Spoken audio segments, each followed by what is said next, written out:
Right. Hello, Jacob. Tell me about writing the book first that led to the documentary Separation. What compelled you to do this? Michael, I think when I covered family separation in real time in the summer of 2018 for NBC News and MSNBC, it was hard for me to understand how the U.S. government was doing something so deliberately cruel, so haphazardly implemented. I think that that's a generous description. And so I wrote the book. I wrote Separated Inside American Tragedy. And when the legend Errol Morris read it and tweeted about it, I couldn't believe my own eyes that I was reading a tweet from not only my favorite filmmaker, but one of the great filmmakers of all time. And so I reached out to him through the late, great Diane Wyerman, the legendary documentary producer and executive out here in California with Participant.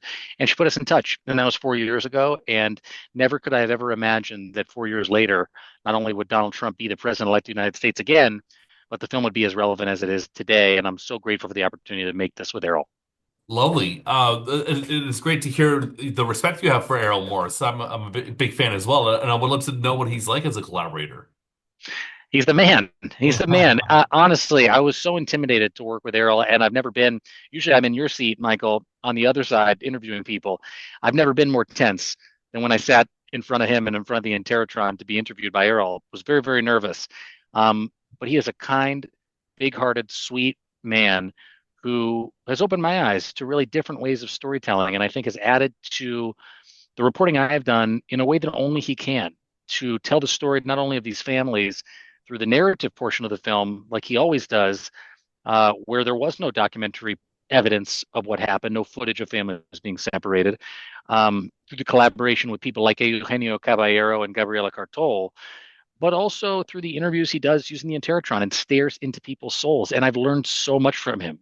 He let me sort of be by his side throughout this entire process. And over the 4 years, I think he would say too that we've become friends. I love it. So the Fog of War is kind of considered his sacred cow, perhaps. But I think my favorite film by him is American Dharma. I really encourage people to. Oh, wow. Yeah, I really like that one. I thought it was definitely a revelation, and their dynamic is very interesting. You know Um, what's so interesting about that, Michael, is that that film, basically, when you go back and watch it, I watched it again recently, is it's almost a harbinger of what was to come. When I talk about what was to come, I mean January 6th, and the assault on the Capitol, and to hear Steve Bannon and Errol talking about it, burn it all down. You watch them literally burn down that structure in the film. I think at the time, a lot of people sort of maybe didn't fully understand the conversation that Errol was having with Bannon. But today, when you look back on that movie, I too think it's one of the great Errol Morris films.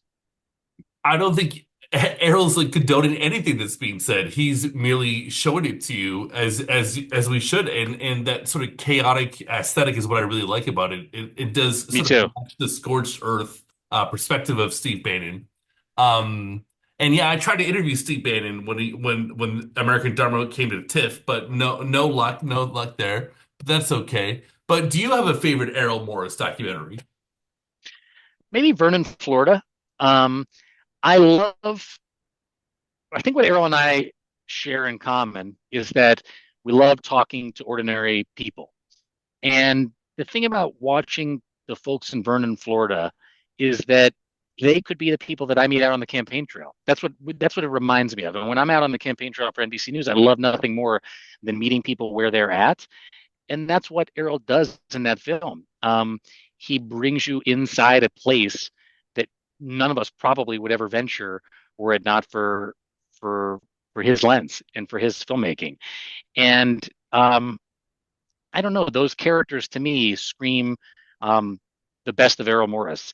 And it's not, one of the films that's a forensic analysis of bureaucracy like our film or The Fog of War or even The Thin Blue Line or The Unknown Unknown or Standard Operating Procedure, all of which I love too. Um, it does speak to something in me as a reporter where his ability to connect with people is second to none. Oh yes. So, if you had to pick another documentary to watch alongside Separation, a documentary double bill, what would you pick? Any documentary or in the same vein? Whatever you like. You're just doing a double bill. You're just recommending it to someone. If you enjoyed Separation, watch this one afterwards or before. Oof. A great companion piece then, if it since we're talking about the issue, Um, I would say is the film. Hold on, I want to make sure I get it right. Okay. Hold Sure. on. Take your time. The Fight.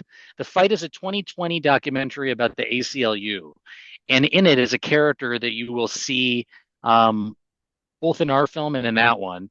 Legal Learned. Legal Learned is the head of the ACLU's Immigrants' Rights Project, and in this film, you see Lee not in the studio in front of the Interrotron with Errol, but actually um, as he is out in the world fighting on behalf of the first family to be separated, which became the case, which ultimately undid the policy, Miss L.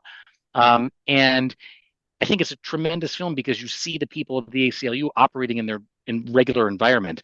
And so when you get to know Lee in our film, then go back and watch The Fight because it's such a great compliment. You get to see him actually out there doing his thing after hearing about him in such an intimate way to speaking to Errol Morris. All right, beautiful. Thank you for that. So this is a complicated issue, and I don't. This documentary doesn't try to simplify things at all. You know, they talk about how previous Yeah, presidents have deported a lot of people. I saw an interesting story on MSNBC, which said that they found out that Barack Obama actually deported more people in his first term than Trump did, which sort of blows your mind to an extent. So how would you what are you really saying here? What's legitimate and what's illegitimate concerning deportation policy? I think what this film is an important reminder of is that deterrence and harming immigrants coming to the country purposefully, creating a set of consequences to make sure that they other immigrants don't come, has been, as you said, the policy of Democratic and Republican presidents for the better part of a generation. It's only under the Trump administration it was taken to the most extreme level of deliberately separating children from their parents, which was called torture by Physicians for Human Rights, called government sanctioned child abuse by the American Academy of Pediatrics. But what it really is, as I mentioned, the most extreme form of a system that was already set up so that, like that, Donald Trump could do what he did in the summer of 2018. And what I hope the conversation that it sort of engenders is as we're faced with the potential largest deportation effort in the history of the country, which is really just family separation by another name, um, what does an alternative look like? I don't know. I'm not a policymaker. I'm a journalist. But what I can tell you is, objectively, based on the facts, what I've seen as a reporter is that harming people coming to the country has never stopped them. It didn't stop under Bill Clinton, who built the first wave of walls, nor George W. Bush, who created the Department of Homeland Security, nor Barack Obama, who rightly mentioned deported more people than any other in the history of the country. Family separation didn't even stop people from coming, nor did Joe Biden deporting more people back to places like Haiti than any president ever as well. What will it be? What does a fair and a safe and an orderly and a humane system look like, as the Biden administration said they wanted to create? I couldn't tell you. But what I do know is that the system as it is constructed right now um, definitely is not working. And I think all you have to do is take a look at this film to understand that.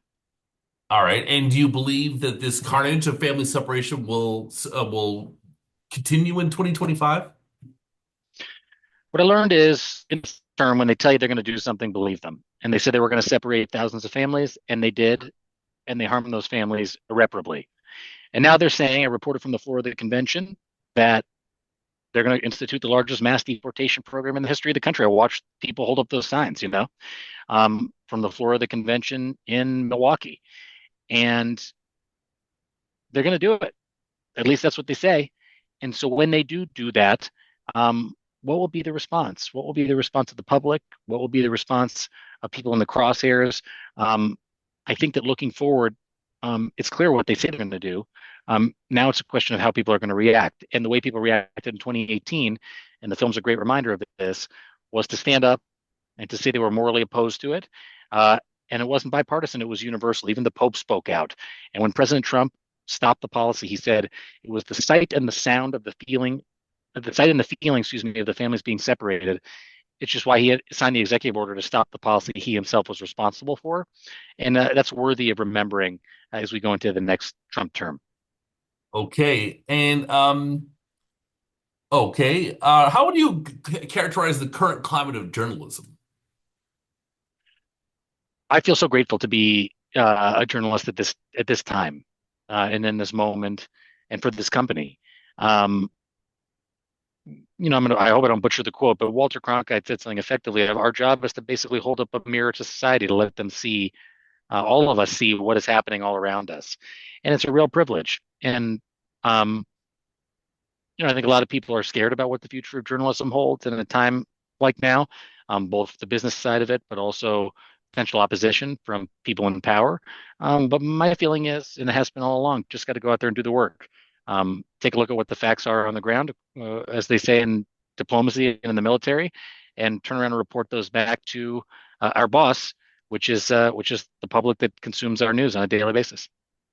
All right. And on a personal level, you say you like interacting with people where they're at, but would you like them maybe to change how they interact with you if they just despise legacy media? Do you feel the vitriol a little too much sometimes? Not really. I think that it's easy to hide behind a computer and say some of the kind of stuff. But when you meet people face to face, when you show them the respect that people deserve, even the people who have diametrically opposed political opinions to you, can become great friends. And I would even say there are people that I met covering family separations who couldn't be more opposed to sort of um, what I saw with my own eyes, but they remain sources, and I wouldn't say friends, but on cordial terms because that's the only way you get through something like this. And I feel that way about people who may think that they dislike or despise people who are in my line of work. Um, but I always believe a little face-to-face time can change that. Very nice. And tell me about writing the book. Do you do a lot of outlining? Do you just jump into chapters? How does it work for you? The way I thought about it, actually, interestingly, Michael, was I'd never written a book, and when I got asked to do it by Peter Hubbard at now he's the head of Mariner Books at HarperCollins, I sort of thought, what do I do? Where do I start? But I kind of what I was an actor in high school, and my acting teacher, who was very meaningful to me, used to say, he had a simple piece of advice. He just say, "Tell the story." And I thought to myself, "What's the story here?" And when I wrote the book, I thought there were three stories. One was what I saw. One was um, what the families went through, and the other was reporting that I had uncovered since I covered it in real time. And so I found a way to weave those three things together, and that became, separated inside an American tragedy, which then later became, separated by Errol Morris. I love it. Jacob, thank you very much for your time. It was a lot of fun talking to you today. Is there a final thought you would like to end this interview with? I hope people, when they watch this film, remember that it's as much an inspiring story as it is a really hard one uh, to go back to. It's a story of how people exercise their power to stand up uh, because of what I believe was sort of a universal moral compass, to protect the humanity of other humans. And our political differences, they all melted away. And while this is a film about a particular presidency in a particular time, it's also a film about people and about how people can come together in the face of such adversity. And I hope people remember that as we go forward. Okay, well, thank you very much. Have a nice day. Nice to talk to you, Michael.